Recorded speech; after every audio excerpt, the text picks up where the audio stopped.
"Step back," said Reyes. But the boot didn't stop. It came down hard on the polished white marble.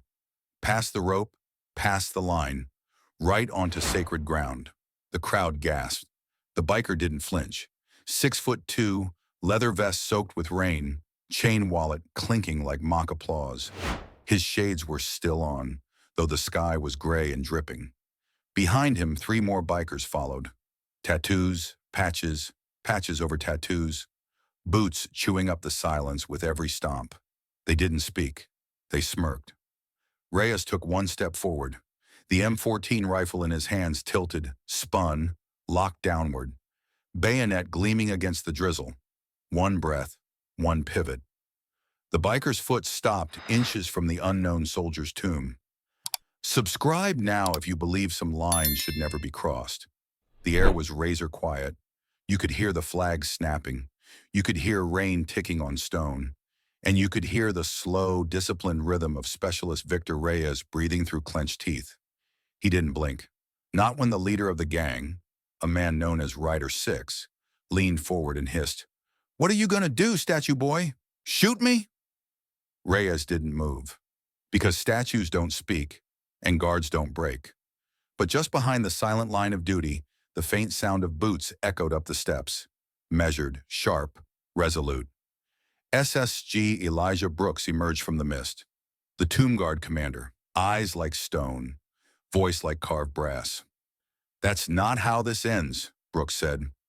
Rider 6 turned slowly. "Oh, look, another toy soldier." Brooks stepped to the edge of the rope line, gloved hand resting over the reinforced velvet. "You're standing on a tomb," he said, low and direct. "You're standing where mothers wept, where names were buried because there were no bodies to bring home." One of the other bikers snorted. "We served too, you know." "You left the line," Brooks said, never raising his voice. "That's different." Rain whispered down over marble. Tourists froze in place, phones forgotten in palms. An older vet in a wheelchair removed his cap, eyes locked on the confrontation. A child whispered, "Daddy, what's happening?" 30 seconds of silence stretched like piano wire. Reyes hadn't flinched. The rifle was still leveled. The bayonet gleamed. 1 drop of rain slid off its edge like a tear. The gang leader finally cracked a smile. "You really think you can stop us?" Brooks didn't blink. "You crossed the line. And then you don't get to walk away like nothing happened." From behind the marble colonnade, Sergeant Natalie Kwan was already moving. Phone in one hand, silent radio buzz in her ear. Her public affairs instincts were on fire. She counted 5 cameras, 2 TikToks live streaming, and 1 civilian climbing a bench for a better angle. She whispered, "Come on, Reyes, hold it." Reyes shifted his weight, just enough. A slow, deliberate movement. Left heel down, toe back, rifle locked into a defensive tilt. He was no longer guarding, he was defending, and that changed everything. Legend holds that if you breach the line, you'll be removed without warning. That's not legend, that's protocol. But sometimes protocol has to stare down disrespect.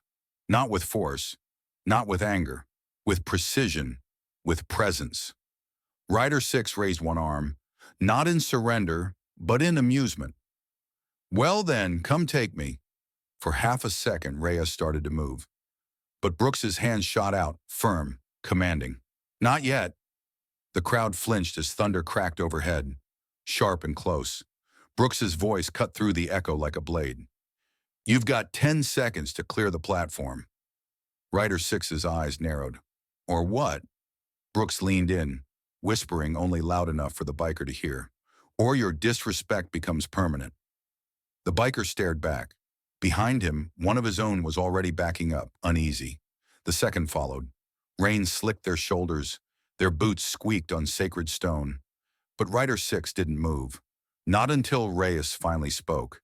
His voice low, even exact. "This ground is guarded by an American soldier. In rain, in wind, in disrespect. Every hour of every day. Step back." The pause that followed felt like a century folded into 10 seconds. Then Rider 6 laughed, but it was hollow. He turned, spitting to the side. Not at the tomb, but enough to leave a smear too close for comfort. "Y'all are lucky I'm in a good mood," he muttered, stepping off the marble. One by one, the gang followed. Quan exhaled behind her camera, caught every frame. Reyes resumed his walk, rifle raised, boots striking the marble with perfect cadence. Brooks remained behind, eyes locked not on the gang, but on the white stone. Only once they were gone did he whisper, almost inaudibly, "Some men walk away, some never could." But behind the bleachers, behind the lens flares and the muttering crowd, someone else had been watching. A civilian in a brown coat, older, hands behind his back, watching. Then quietly he pulled a phone from his pocket. The name on the screen, Jen Sutter. He hit dial. "Sir, we've got a situation. The tomb guard just made a scene. And the bikers? They're coming back. Subscribe if you believe honor isn't negotiable." "Tell me what happened," Brooks said. Reyes stood at attention inside the tomb guard quarters, uniform still damp, jaw clenched so tight you could hear it crack. "They crossed the line. I halted them." "You took a step forward," Brooks replied, "and you dropped into a defensive stance." "Yes, Sergeant." Reyes didn't flinch. "I was ready." "Don't be ready," Brooks said. "Be precise." Down the hall, Sergeant Natalie Kwan scrubbed the fog off the mirror with her sleeve. She'd already reviewed the footage 6 times. Slow motion, frame by frame, wide shot, close up. One perfect still glared back from her screen. Rider Six's boot hanging in the air, frozen mid-stride. Reyes locked in place between him and the tomb. Rain catching the bayonet like firelight. A statue, but breathing. The quarters were silent, except for dripping water and the buzz of the old HVAC. Gloves hung, drying over vents. Campaign hats rested upside down like sentries at ease. The smell of oil and starch and wet wool settled deep in the cinder block walls. Brooks turned from Reyes and paced once, slow and deliberate. He always did that when he was weighing more than words. "You're not wrong," he said finally, "but you were loud." Reyes frowned. "I didn't speak." "You didn't have to," Brooks said. "The action was loud." Quan entered, quiet as a shadow. "I need to show you something." She placed the tablet on the table. One tap, a freeze frame. The silhouette of Reyes, rain behind him, bayonet out, the tomb blazing white behind his back. "That image," she said, "is already circulating. Local news has it. A veteran page reposted it with the caption, 'He stood the line alone.'" Brooks exhaled slowly. "How viral?" "Bad viral," Quan said. "Half say he's a hero. The other half? Militarized aggression. Overreaction. One senator's office already called. Wants an apology. And..." She paused. "And..." Quan's phone buzzed. She held it up. The screen read, "Jen Sutter, Pentagon liaison, arrived on site." Outside, rain thickened into sheets. The guard shack by the plaza entrance lit up with flashing indicators. A black sedan pulled through the gates with no ceremony. Civilian plates, tinted windows. The driver stepped out first, nondescript, built like a government folder. Then came the passenger, General Robert Sutter. No uniform, long brown coat, silver hair, cut tight, hands behind his back. He did not smile. Inside the quarters, no one moved. Brooks stood straight. Quan snapped her notebook closed. Reyes adjusted his gloves, one finger at a time. And then the knock, one sharp rap on steel. Brooks opened the door. Sutter entered like a winter wind. Not loud, not fast, but inescapable. His gaze swept the room like he'd built it himself. "You're Brooks." "Yes, General." "You're Reyes." "Yes, sir." "And you," Sutter turned to Quan, "are the one filming our problems." Quan didn't blink. "I'm the one documenting our legacy." A pause. Then Sutter walked past them and stopped under the mission statement on the wall.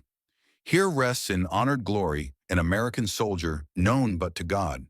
He stared at it like reading a verdict.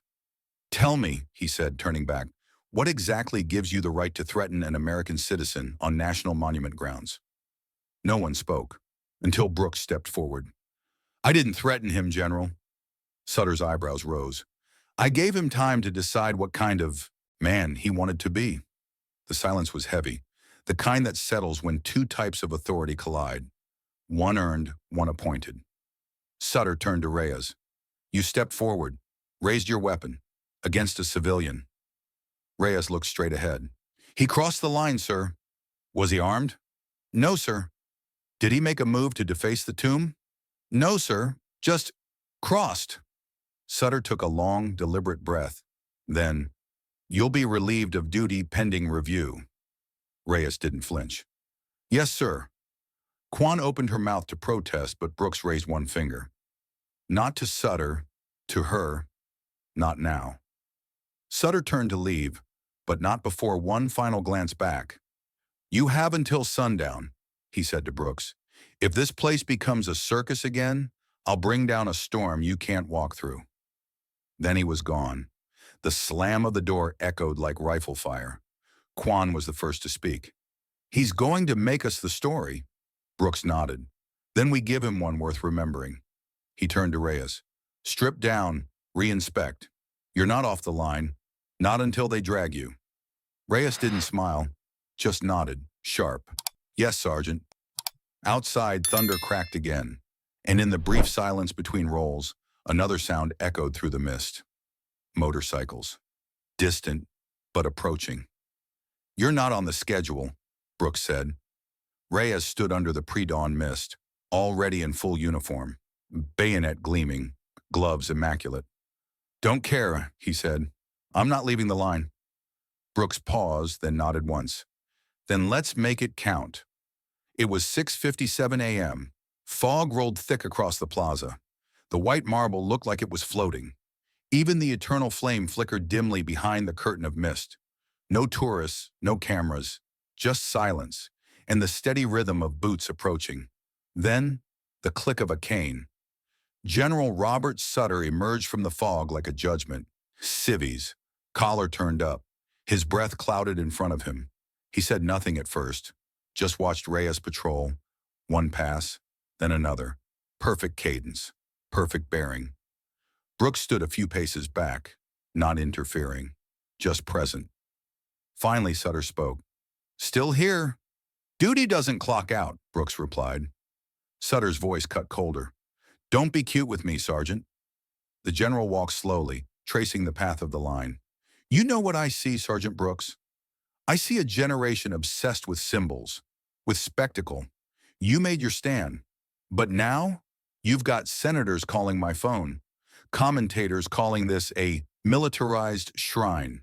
They're asking what the tomb guard is defending against. Brooks didn't move. Forget the news.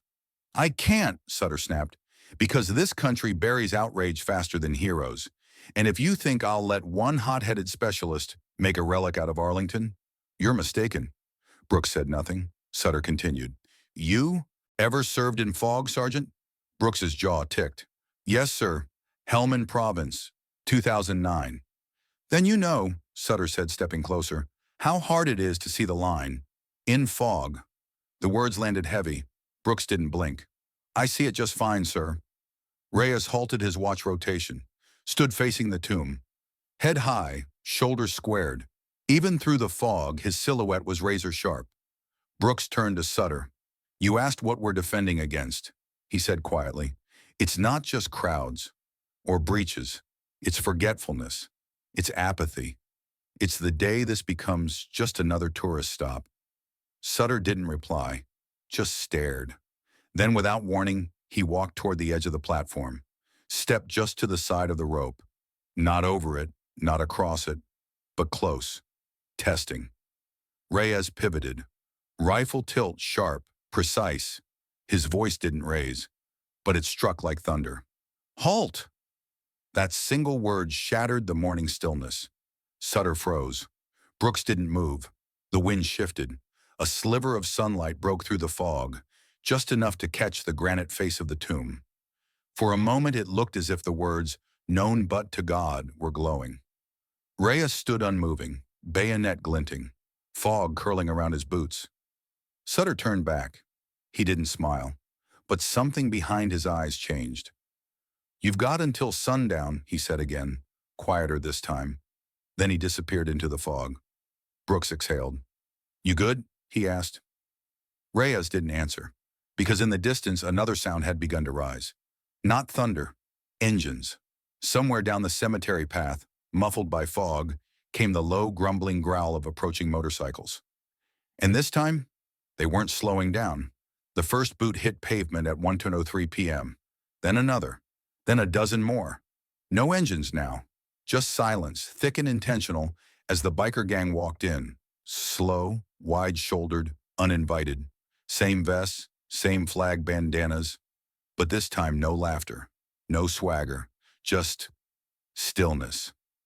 Rider 6 was at the front. He didn't speak, didn't have to. A crowd had gathered, larger than the day before. Tourists, veterans, students on a field trip. They were watching something they didn't understand yet, but could feel. The air had changed. The flag above snapped twice, then fell still. The velvet ropes trembled faintly, pulled tight against their poles. And on the plaza's center line, Specialist Victor Reyes marched alone. Boots striking marble. 1 second. 2. Turn. Step. Turn again. Between him and the bikers, 5 paces of sacred ground. Behind him, the tomb. Staff Sergeant Brooks stood off to the side this time, watching, every muscle rigid. He knew the game had changed. There was no yelling now, no spitting, no threat he could report, just the slow erosion of respect, a war of presence. Rider 6 inched forward, not over the rope, just to the edge, one toe kissing velvet, his arms folded. No grin. This time, just something worse. Amusement. From the crowd, phones rose like a tide. Taps, clicks, whispers. A father pulled his child back instinctively. A woman placed her hand over her heart without realizing. No one said a word, and yet the entire plaza vibrated with tension. Reyes turned on his line, stepped back, turned again. Precision perfect. He did not look at the bikers. He never looked, because the guard doesn't acknowledge provocation, only violation. In the colonnade's shadow, Sergeant Kwan was rolling film. No narration, no commentary, just raw truth. She whispered into her mic, "They're testing us, waiting to be noticed." Brooks stood next to her. "They'll wait forever." Another biker stepped forward. He didn't cross the rope, but he pulled something from his vest, a small object, glinting metal. He held it up between 2 fingers, then let it fall. The clink of the coin echoed across the plaza. It rolled, wobbled, came to rest an inch from the white marble steps of the tomb.